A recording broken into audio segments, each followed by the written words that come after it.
का कुछ important term, उनमें से सबसे पहला है विशिष्ट प्रतिरोध या तो प्रतिरोधकता। तो विशिष्ट प्रतिरोध या प्रतिरोधकता किसी भी पदार्थ का निकलता है, जैसे कि लोहा का निकल सकता है, तांबा का निकल सकता है, चांदी का निकल सकता है, एल्युमिनियम का निकल सकता है। और किसी भी पदार्थ का आपको विशिष्ट प्रतिरोध निकालने के लिए क्या करना पड़ेगा, उस पदार्थ को आपको पहले तार के रूप में कन्वर्ट करना पड़ेगा। और तार के रूप में जब उसको कन्वर्ट कीजिएगा, बदलिएगा, तो ऐसा तार बनाना है कि जिसका लंबाई एक मात्रक रहेगा और अनुप्रस्थ काट का क्षेत्रफल जो रहेगा वो एक वर्ग मात्रक रहेगा। लंबाई एक मात्रक और अनुप्रस्थ काट का क्षेत्रफल एक वर्ग मात्रक। अब इसके बाद इसका प्रतिरोध मापिएगा, तो जितना भी प्रतिरोध आएगा वह उस पदार्थ का विशिष्ट प्रतिरोध कहलाएगा। जैसे अगर मान लीजिए हम आपको तांबा दे दिए और पूछे कि तांबा का विशिष्ट प्रतिरोध निकालिए, तो तांबा से आपको तार बनाना है, ऐसा बनाना है कि उसका लंबाई एक मात्रक आ जाए और उसका अनुप्रस्थ काट का क्षेत्रफल, मतलब तांबा के तार को काटिएगा तो ये जो क्षेत्रफल आएगा वो एक वर्ग मात्रक रहेगा। उस समय उस तार का प्रतिरोध मापिएगा, तो जो भी प्रतिरोध आएगा वो तांबा का विशिष्ट प्रतिरोध कहलाएगा।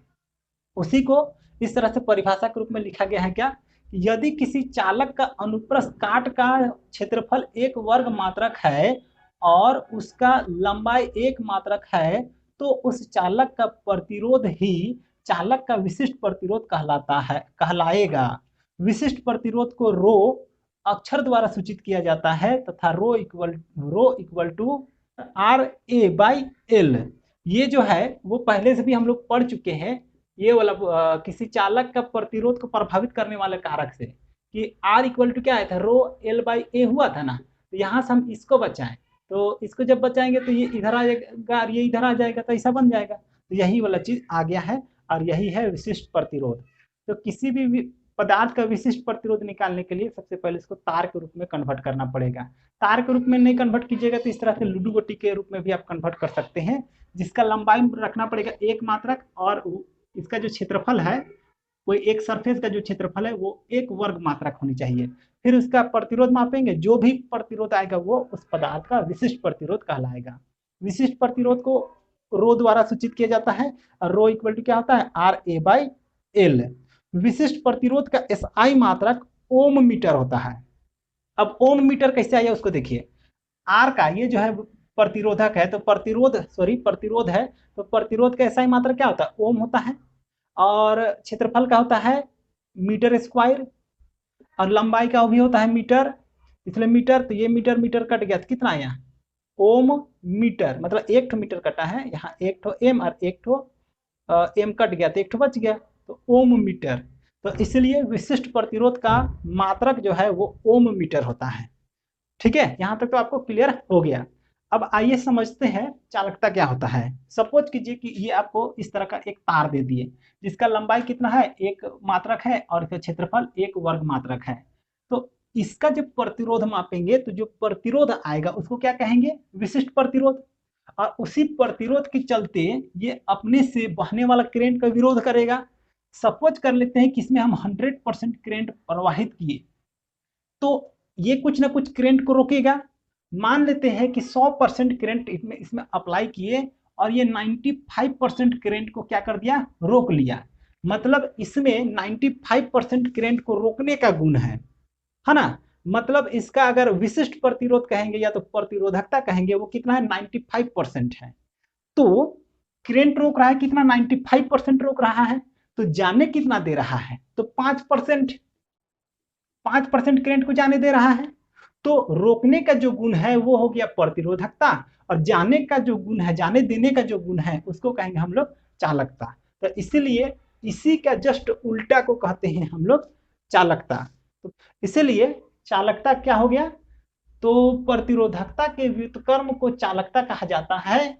चालकता इक्वल टू 1 बाय प्रतिरोधकता, और प्रतिरोधकता मतलब हुआ क्या, 1 बाय रो। इसका एसआई मात्रक यहाँ पर लिखने के लिए छूट गया था। तो एसआई मात्रक क्या हो सकता है, तो ये जो है उसका उल्टा, तो ओम मीटर, इसका एसआई मात्रक क्या है मेरा, ओम मीटर है। तो इसका उल्टा कर देंगे तो क्या हो जाएगा, पर ओम पर मीटर। तो इसलिए चालकता का एसआई मात्रक क्या हो जाएगा, पर ओम पर मीटर। अब हम लोग देखेंगे प्रतिरोधकों का संयोजन।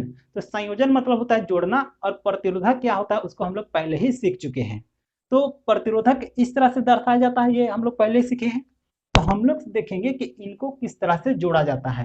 तो प्रतिरोधक को मुख्य रूप से देखा जाए तो 3 तरह से जोड़ा जाता है, लेकिन हमको किताब में केवल 2 तरह से जोड़ने के बारे में ही पढ़ना है। तो उसमें से पहला जो है वो क्या है, तो श्रेणी क्रम संयोजन।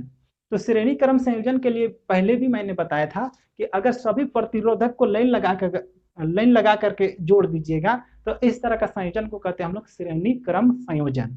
तो देखिए, अगर मान लीजिए मेरे पास 3 ठो प्रतिरोधक दिया हुआ है R1, R2, R3, इसको श्रेणी क्रम में जोड़ना है तो इसका मीनिंग क्या हुआ, इसको यहाँ करेंगे, इसको यहाँ करेंगे, इसको यहाँ करेंगे, सटा देंगे, सबको सटा करके जोड़ देंगे, तो यही होता है श्रेणी क्रम संयोजन।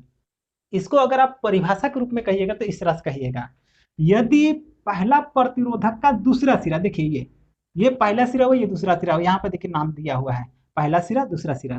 तो यदि पहला प्रतिरोधक का दूसरा सिरा दूसरा प्रतिरोधक के पहला सिरा से जुड़ा हो, दूसरा प्रतिरोधक का दूसरा सिरा तीसरा प्रतिरोधक के पहला सिरा से जुड़ा हो, तो इस तरह का संयोजन को कहते हैं हम लोग श्रेणी क्रम संयोजन। अब प्रतिरोधकों को दूसरा समांतर क्रम या तो पाशरों क्रम में भी जोड़ा जाता है। तो पाशरों क्रम या तो समांतर क्रम क्या होता है, तो आपको क्या करना है, ये तीनों प्रतिरोधक को एक दूसरे के समांतर रखना है और इस तरह से एक बिंदु पर इनका एक सिरा को और दूसरा बिंदु पर इनका दूसरा सिरा को जोड़ देंगे। तो इस तरह का संयोजन को कहेंगे हम लोग पाशरों क्रम या तो समांतर क्रम संयोजन। परिभाषा के रूप में इस तरह से कहिएगा, यदि सभी प्रतिरोधकों का पहला सिरा एक बिंदु पर तथा दूसरा सिरा दूसरे बिंदु पर जुड़ा हो, तो इस तरह का संयोजन को कहिएगा समांतर क्रम या तो पाशरों क्रम संयोजन। उम्मीद करते हैं कि आप लोग को समझ में आ गया होगा कि विशिष्ट प्रतिरोध या तो प्रतिरोधकता क्या होती है, इसका एसआई मात्रा क्या होती है, चालकता क्या है और इसका एसआई मात्रा क्या है, और प्रतिरोधकों का संयोजन कितने तरह से किया जाता है। तो प्रतिरोधकों का संयोजन मुख्य रूप से 2 ही तरह से किया जाता है, श्रेणी क्रम, एक हुआ समांतर क्रम, एक होता है मिश्रित क्रम, लेकिन उसको हम लोग को नहीं पढ़ना है। तो आज के लिए हम लोग इस वीडियो पर इतना ही जानेंगे। आज के लिए बस इतना ही।